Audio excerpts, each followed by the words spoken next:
Oke, Assalamualaikum warahmatullahi wabarakatuh. Untuk materi selanjutnya, setelah kita bahas tugas tadi, saya akan membahas review dulu mengenai jurnal penyesuaian. Jadi setelah kita membuat neraca saldo, maka kita harus melakukan penyesuaian. Nah, teman-teman pasti sudah mengetahui kenapa kok kita melakukan penyesuaian. Jadi ada beberapa alasan kenapa kok perusahaan atau suatu entitas harus melakukan penyesuaian. Ada beberapa penyebab. Yang pertama adalah permasalahan mengenai waktu terjadinya suatu transaksi. Yang kedua, kita lihat bahwa waktu itu maksudnya adalah ada fiscal year sama calendar year. Terus kemudian jadi artinya kita harus melihat dari sisi waktu yang digunakan, periode digunakan untuk pelaporan. Kemudian ada metode akrual dan kas yang sebagai dasar pencatatan. Dan yang terakhir adanya pengakuan pendapatan dan beban di suatu perusahaan. Nah, sebenarnya terkait dengan akrual. Jadi, teman-teman diingat-ingat lagi kemarin akrualnya seperti apa. Kemudian dasar dari jurnal penyesuaian tuh tipenya apa aja, contohnya bagaimana. Kemudian selanjutnya teknis penyusunan atau pembuatan jurnal penyesuaian. Oke, yang pertama kita lihat dulu apa sih permasalahan timing issues-nya.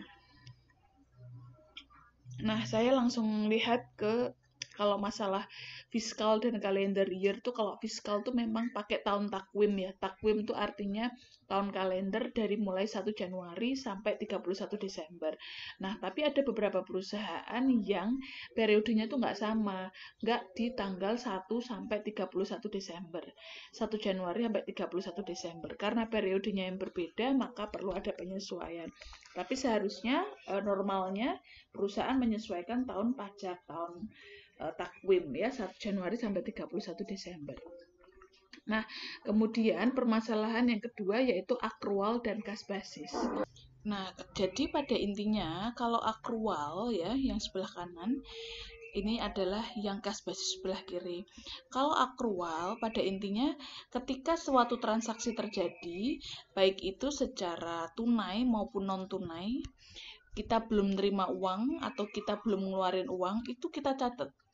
Ya, beda sama kas basis. Kita akan mencatat transaksi ketika kita nerima kas atau ngeluarin kas. Jadi misalkan saya ada transaksi dengan Indah gitu ya. Indah membeli barang saya tapi belum nyerahin uang. Itu metode akrual. Kalau perusahaan mencatatnya pakai akrual, ketika Indah membeli barang saya tapi dia belum bayar, saya tetap nyatet. Jurnalnya bagaimana? Piutang, kreditnya pendapatan. Tapi kalau saya pakai basis kas, saya nggak nyatet apa-apa sampai Indah ngasih uang ke saya, baru saya mengakui adanya pendapatan. Nah, jadi akuntansi ini pakai yang mana gitu loh. Nah, kalau basis kas itu sederhana. Biasanya dipakai perusahaan yang atau usaha atau entitas yang kecil gitu ya, yang memang transaksinya hanya berbasis kas. Kalau transaksinya hanya berbasis kas, nggak ada utang piutang, ya udah pakai dasar kas, ngapain repot-repot. Contohnya warung kelontong yang jarang sekali ada utang piutang, tapi utang piutang tuh hal yang common, mungkin saja bisa terjadi. Nah, kalau metode akrual sebaliknya, kita mencatat walaupun belum ada kas yang masuk atau kas yang kita keluarin. Nah, lebih simple kalau yang di sini tapi nggak sesuai standar. Di sini lebih rumit dan sesuai standar. Biasanya perusahaan menengah ke atas pakai ini gitu ya, karena dibantu oleh sistem. Nah, apakah perusahaan kecil nggak pakai ini? Ya bisa aja gitu. Kalau memang transaksinya dia ada utang piutangnya. Oke. Nah, sekarang kita lihat pengakuan mengenai tadi kan masalah ketiga mengenai recognizing revenues and expenses. Recognizing itu maksudnya adalah pengakuan mengenai masalah pendapatan dan expense-nya. Oke. Nah, kapan pengakuan pendapatan itu dilakukan? Misalkan di sini, pada periode ini customer request jasa, dia minta dilakukan jasa. Service diberikan baru diterima kas. Nah, artinya pendapatan seharusnya akui pada periode akuntansi di mana servis diberikan. Jadi kata kuncinya adalah ketika jasa itu diberikan atau pelayanan itu diberikan, ya. Jadi service perform kita boleh mengakui pendapatan, bukan berarti ketika kas diterima. Jadi di sini. Oke, bisa jadi di sini ngakui piutang dulu karena belum dibayar. Jadi kata kuncinya adalah di ketika kita sudah melakukan jasa atau kalau di perusahaan dagang sudah memberikan barang, penyerahan barang. Nah, kalau expense bagaimana gitu ya? Kalau expense itu diakui ketika kita sudah dimatchkan sama pendapatannya. Ketika kita sudah tidak hanya melakukan pembayaran, tapi kita sudah menerima manfaat dari beban yang kita keluarkan, maka kita akui sebagai beban. Contohnya beban itu berarti yang sudah terjadi. Nanti contohnya adalah ada beban sewa, ada beban depresiasi dan lain sebagainya. Oke. Nah, kemudian poin yang selanjutnya kita sudah sampai di poin yang di sini, bagaimana dasar masalah jurnal penyesuaian.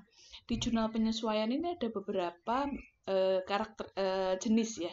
Yang pertama deferrals ya atau penangguhan, yang kedua accrual. Kalau accrual tadi yang saya jelaskan. Nah, kalau penangguhan tuh gini. Kita masalah pembayaran di muka atau pendapatan yang diterima di muka. Artinya kita sudah ngeluarin uang atau sudah menerima uang tapi kita belum melakukan atau menerima manfaatnya. Ya. Maksudnya seperti itu. Yang pertama, biaya dibayar di muka atau prepaid expense ya. Jadi biaya yang dibayarkan tunai, kita bayar tunai tapi belum kita rasakan manfaatnya. Belum kita gunakan atau belum kita konsumsi. Baik itu gunakan jasa maupun konsumsi barang. Ya. Contohnya adalah beban asuransi, beban perlengkapan, beban iklan, beban sewa.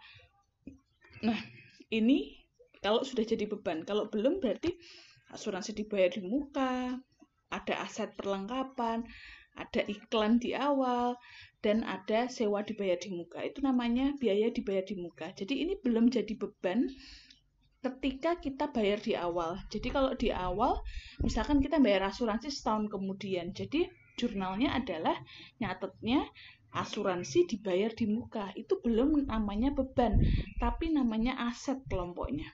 Jadi aset itu kekayaan kita karena kita belum ngerasain manfaatnya. Gitu ya. Nah, yang contoh jenis kedua adalah pendapatan diterima di muka.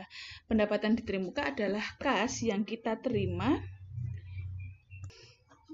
Kas yang diterima sebelum jasa dilakukan. Jadi misalnya kita nerima dari usaha kita tuh kas, walaupun kita tuh belum nyelesain kewajiban kita belum nyelesain jasa kita, namanya unearned revenue atau pendapatan diterima di muka. Contohnya apa? Contohnya misalkan ini ya, kita sebagai ibu kos nerima uang kos untuk 12 bulan ke depan. Jadi misalkan kita nerima uang 3.600.000 untuk anak kos itu bayar 12 bulan ke depan, sebulan 300.000. Karena anak-anak itu belum menggunakan kos tersebut, maka jurnalnya kas, kreditnya pendapatan diterima di muka. Tapi pendapatan diterima di muka itu nggak termasuk ke laba rugi, nggak masuk pendapatan, masuknya ke utang. Kenapa? Karena kita utang ke anak kos, utang ke anak kos untuk memberikan layanan, yaitu berupa tempat kos-kosan, gitu ya. Nah, kemudian yang selanjutnya adalah karena accrual. Accrual ini adalah pendapatan yang masih harus dibayar. Jadi kita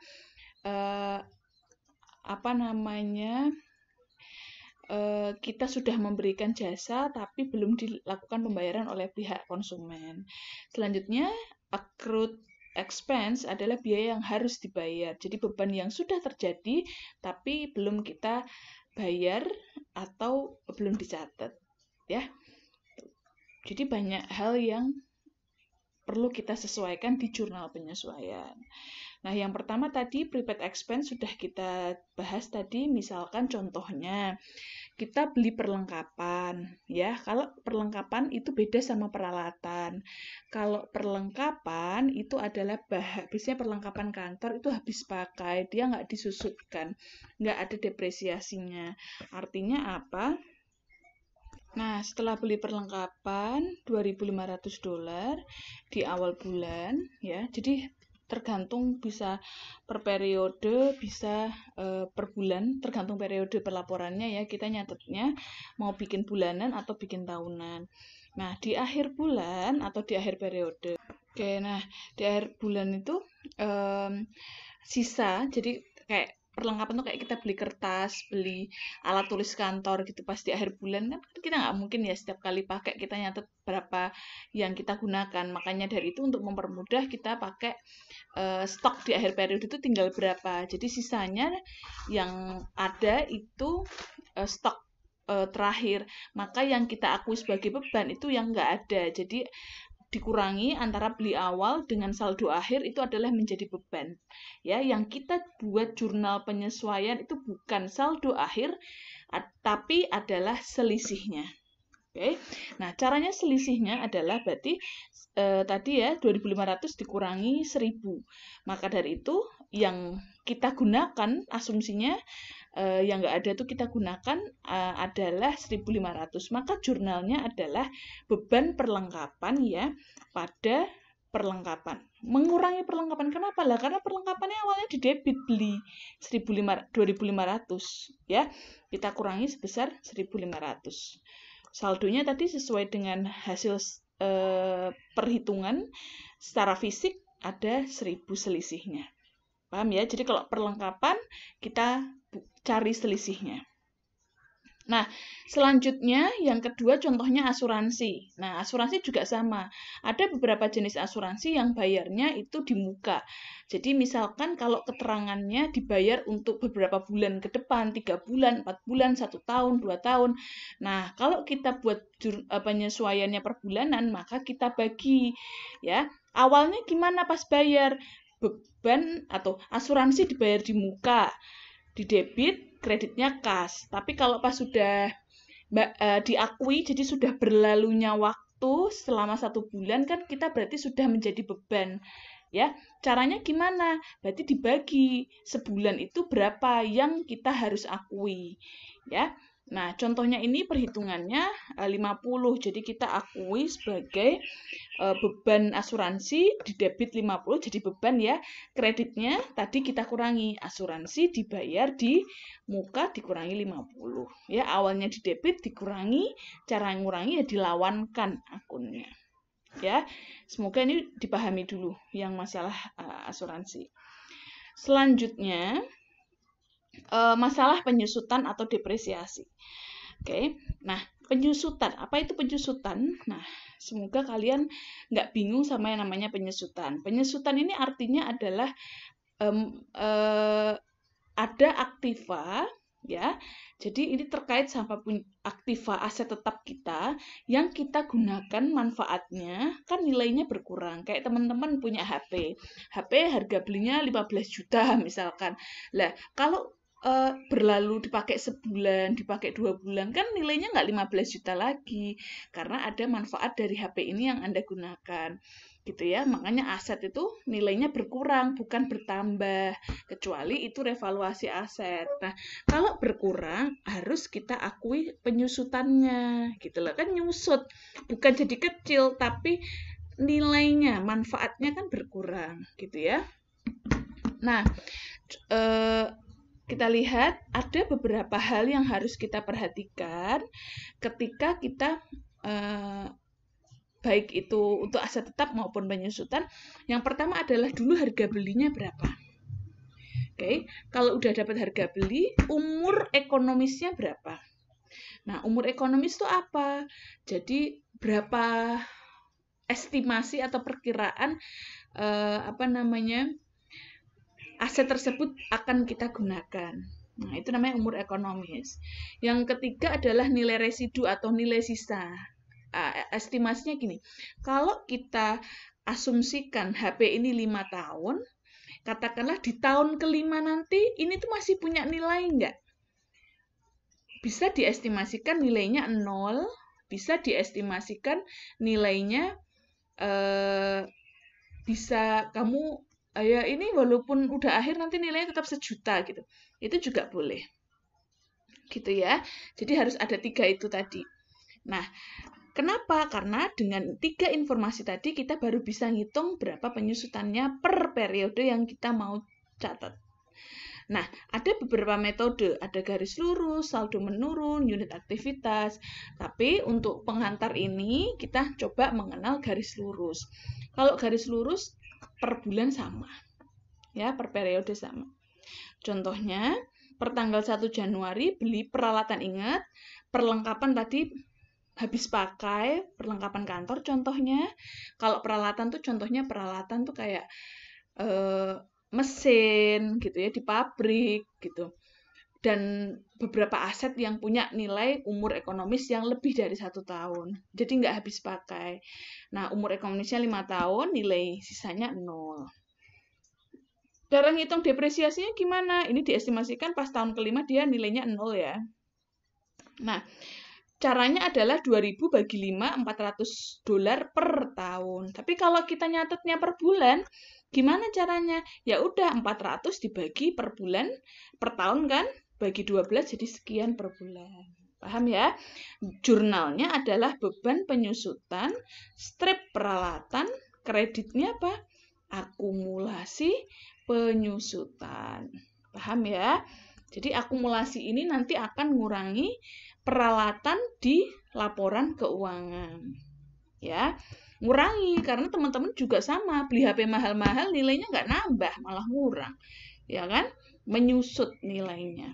Ya, jadi beban dicatatnya pas sudah berlalu. Jadi sebulan, belinya tanggal 1 Januari, nyatetnya 31 Januari di penyesuaian.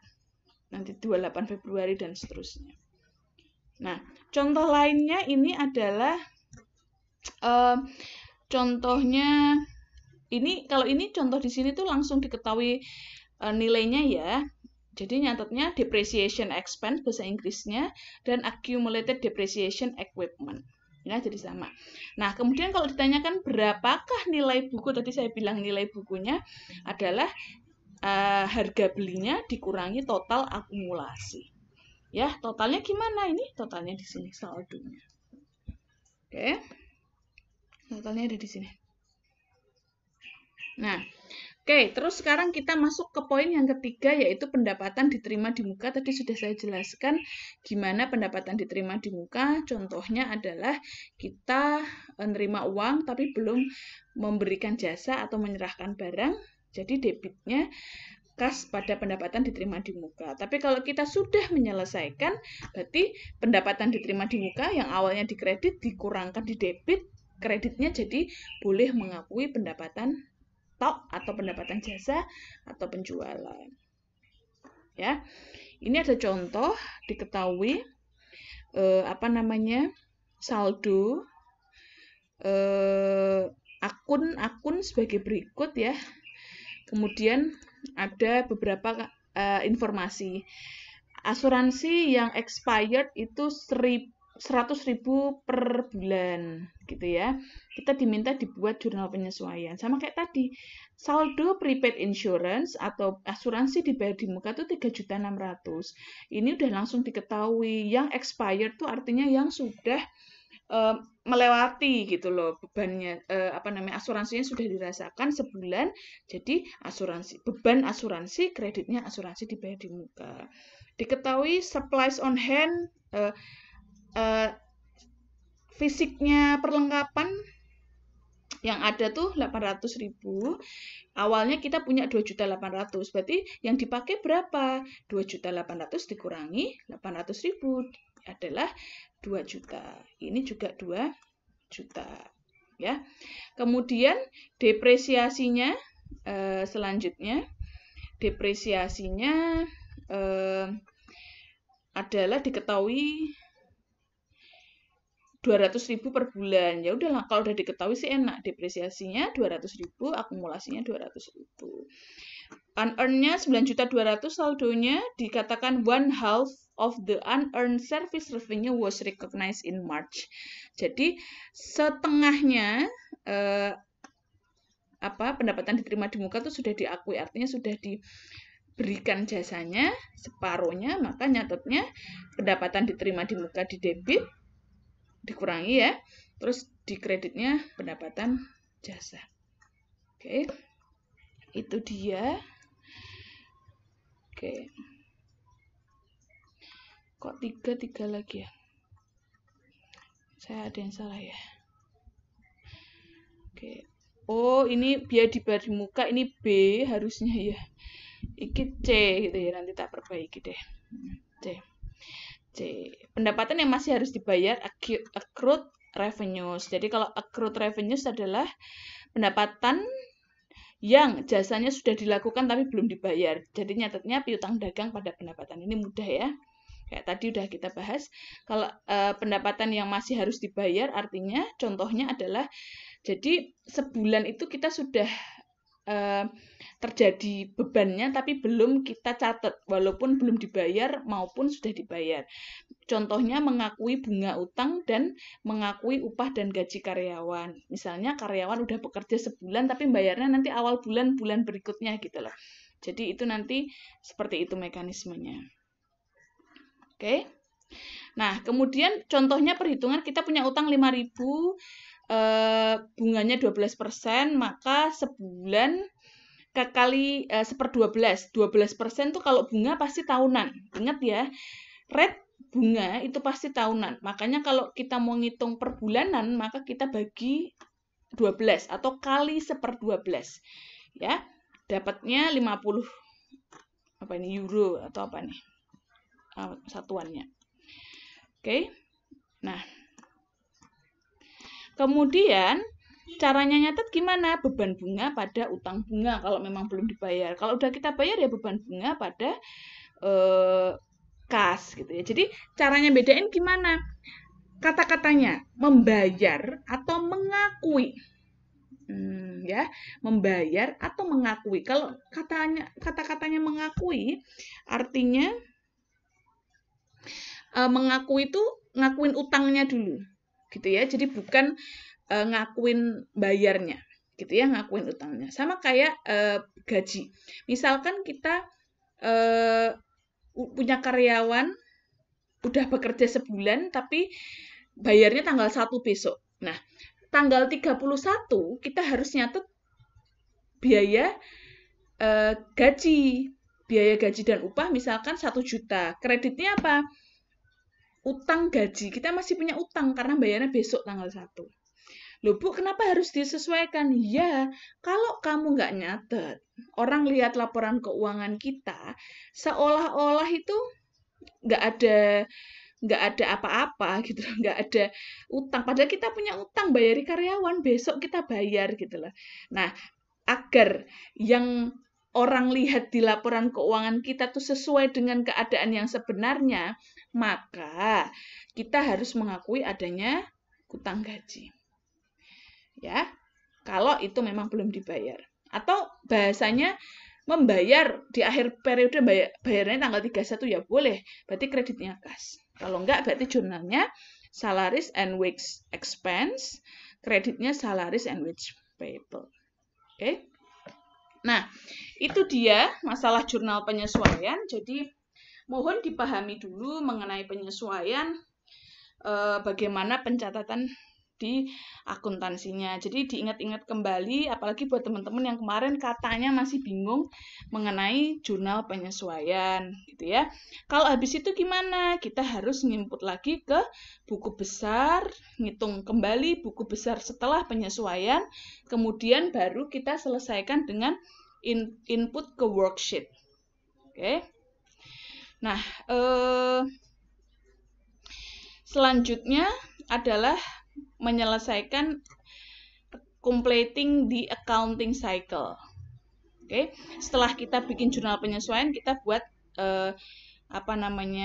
chapter 4 yaitu completing the accounting cycle. Nah, kira-kira teman-teman sampai mana ya? Jurnal penyesuaian dulu satu-satu apa sampai ke siklus akuntansi. Kalau gitu, untuk memahami jurnal penyesuaian kita bahas dulu ya contoh latihan soal yang pertama. Ini ada di chapter 4 poin ke-14. Oke, jadi kasusnya begini. Ini kita bahas, nanti teman-teman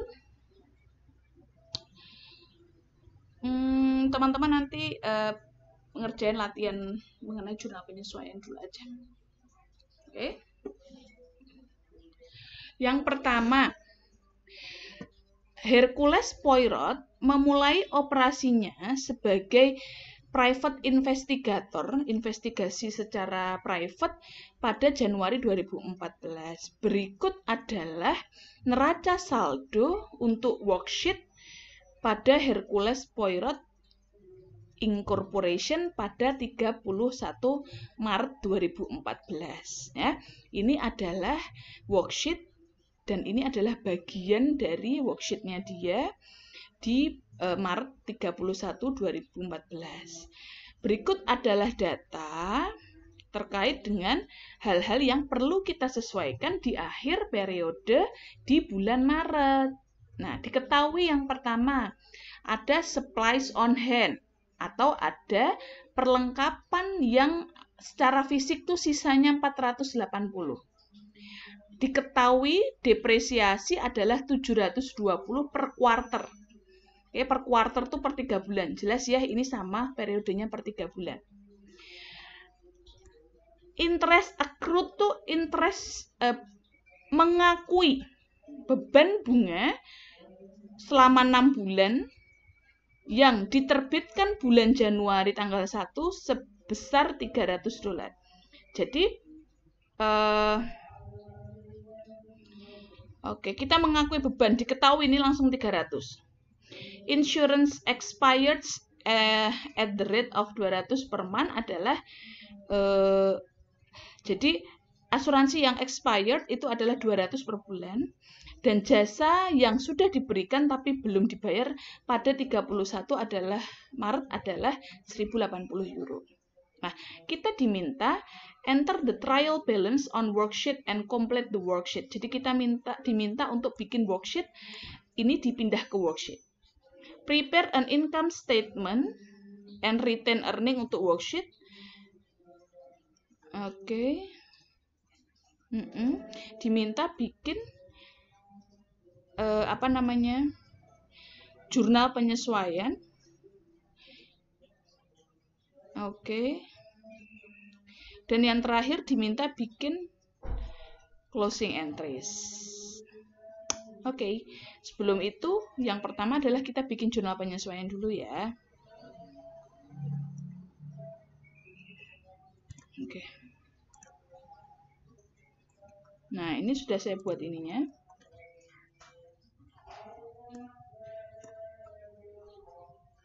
Oke. Nah, buat jurnal penyesuaiannya dulu aja.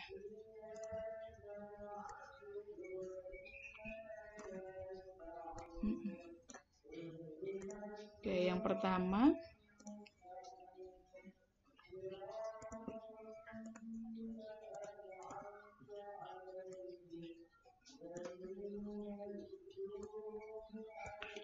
tanggalnya berarti March 31 ya.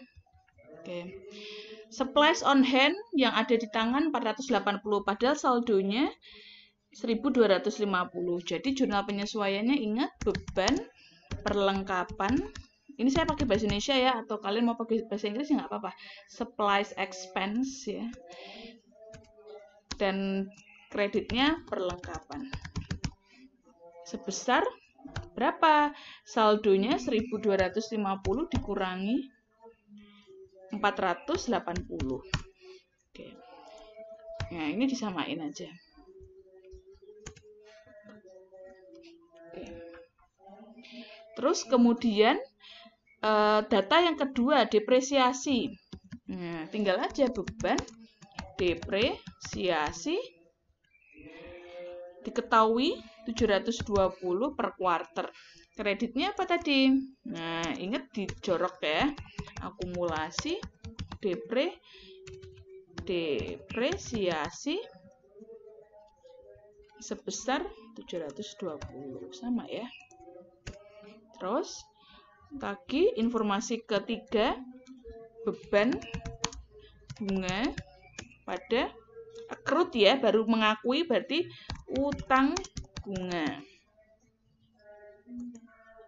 300. Langsung diketahui ya, kebetulan. Terus informasi keempat, asuransi yang expired adalah $200. Jadi beban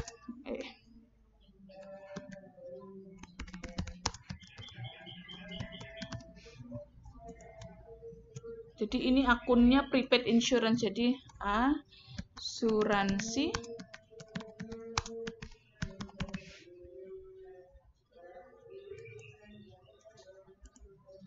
$200 ya.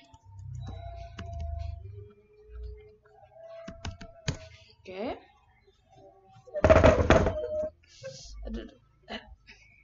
Habis itu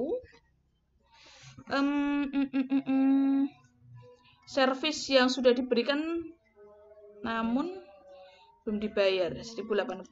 Berarti kalau udah diberikan unbilled at March. Bentar ya. Oke, jadi totalnya dia udah nyelesain jasa tuh berarti piutang ya.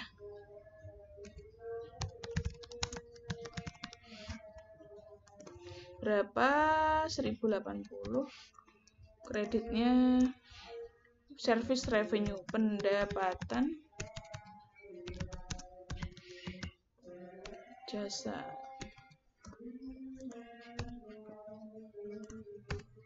Udah. Nah, ini adalah selesai. Ini adalah nama perusahaannya.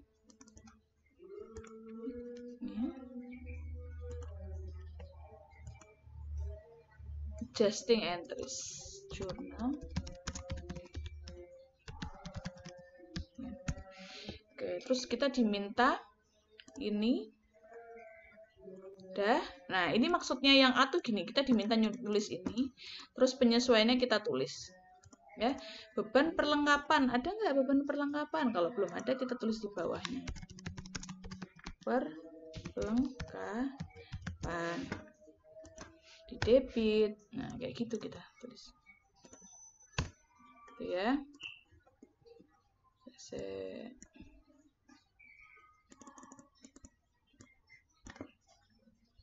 Nah, beban perlengkapan.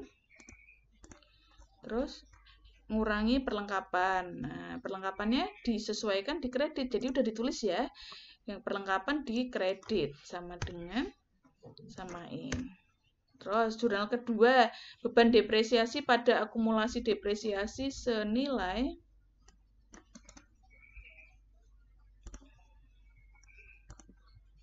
saya tak kurangi ya biar kelihatan. Senilai 720 euro. Berarti beban depresiasi belum ada. Oh, kita tulis di bawahnya. Ya. Ini.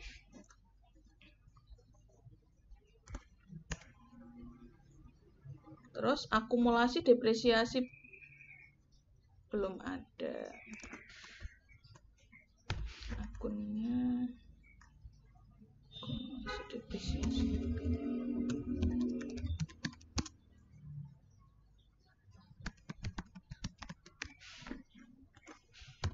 Samain ya. Oke. Terus beban bunga dan utang bunga. Beban bunga ada belum? Dicatat aja.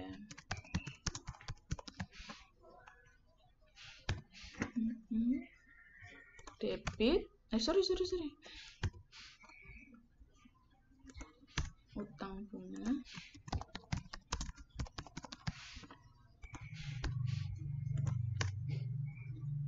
Oke, terus yang kurang lagi beban asuransi sama beban asuransi udah ada belum? Tulis aja ya biar enggak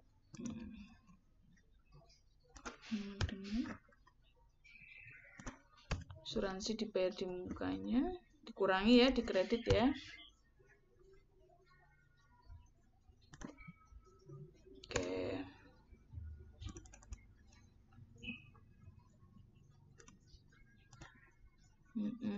Terakhir, piutang dagang dan pendapatan jasa. Jadi di sini udah ada piutang dagang, pendapatan jasa.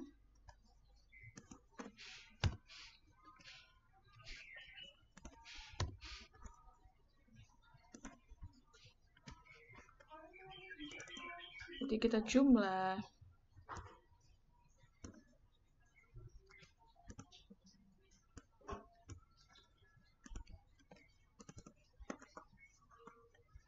Jumlah semuanya debit. Ini juga sama. Harusnya sama. Oke.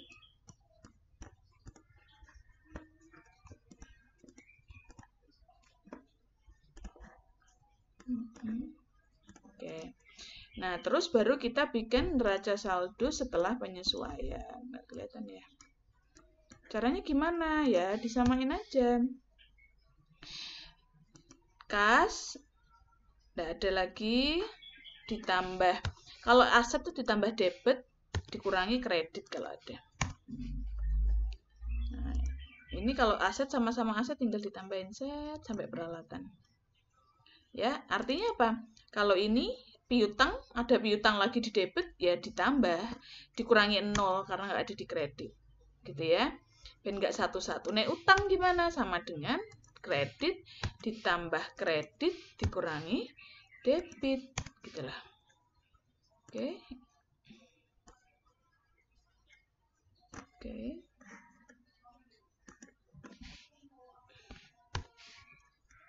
Kalau yang debit sama kayak ini. Kalau yang pendapatan sama kayak yang kredit. Saya biasanya pakai formula biar kita enggak ini tambah. Ini tinggal ditarik. Ini tinggal ditarik. Nah, ini dihapus. Kenapa? Karena dia bersaldo kredit. Nek sing kredit jadi copy di kredit. Oke.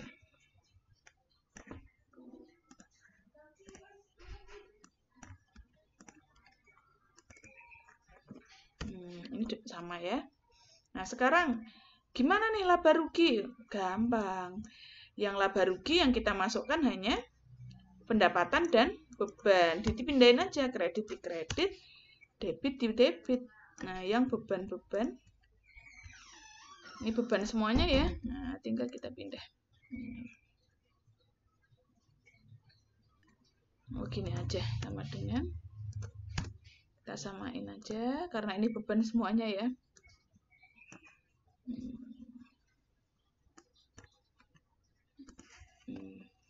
Oke. Ini pendapatannya 15.000 dikurangi bebannya sekian, berarti ada selisih dong. Ya kan? Jadi selisihnya di debit. Sama dengan ini dikurangi. Untuk genepi ya ditaruh di bawahnya. Ini namanya laba. Kalau rugi di mana? Ya di bawahnya sini di kredit. Oke, jadi ini tak jumlah hasilnya sama. Untuk genepi.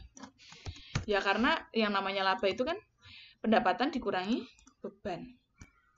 Oke.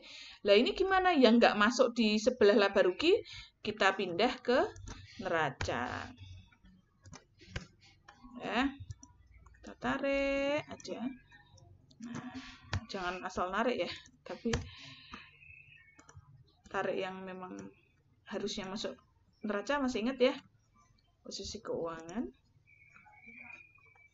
Debit ini apa nih? Dividen kita masukkan. Nah, kalau ini udah dimasukkan di sebelah sini, berarti nggak kita masukkan. Yang belum akumulasi.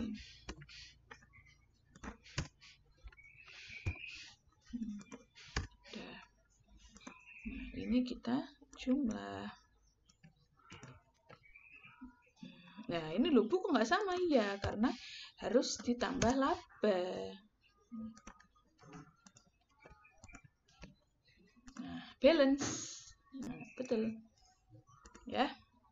Oke. Nah, ini sudah selesai. Kurang nanti jurnal penutup. Saya kayaknya nggak ngelanjutin dulu. Kalian ngelanyahke dulu jurnal penyesuaian. Ya, bisa bikin laporan keuangan dulu. Baru nanti kita bikin jurnal penutupnya. Kita lanjutkan. Oke. Nah, untuk itu nanti saya akan beri tugas ya. Tugasnya tuh nanti saya akan buat di Word, lanjutannya yang kemarin nanti saya input. Terus kemudian untuk tugas kedua ini belum saya bahas karena ini jurnal penutup. Jadi nanti saya tambahkan tugas di Word. Ya, jadi kamu kerjain di Word. Nanti saya beri kertas kerja, tapi masih manual ya ngerjainnya ya. Kamu silahkan boleh punya Excel, nanti tak kasih Excel ini nanti saya upload Excelnya. Kamu mau ngitung-ngitung di Excel boleh, biar memudahkan perhitungan. Tapi kalau pengerjaannya nanti masih pakai manual tulis tangan dulu, ya agar kamu tahu ngitungnya dari mana. Jadi nanti jurnalnya lanjutan soal yang kemarin sama ada satu yang baru. Ya, nanti saya akan upload kembali. Tapi teman-teman saya nggak akan lanjutin ke closing entries karena tak lihat, wah ini teman-teman harus paham dulu. Saya mau memastikan kalian paham dulu. Kita bahas besok Rabu depan. Kita bahas, baru nanti video mengenai closing entries saya munculkan. Ya, itu tugas kalian minggu depan aja. Hari ini kita bahas jurnal penyesuaian dulu ya. Kamu pahami dulu penyesuaian tadi yang saya sebutkan dan kerjakan latihannya. Insya Allah nanti malam saya upload. Terima kasih. Wassalamualaikum warahmatullahi wabarakatuh. Semangat ya.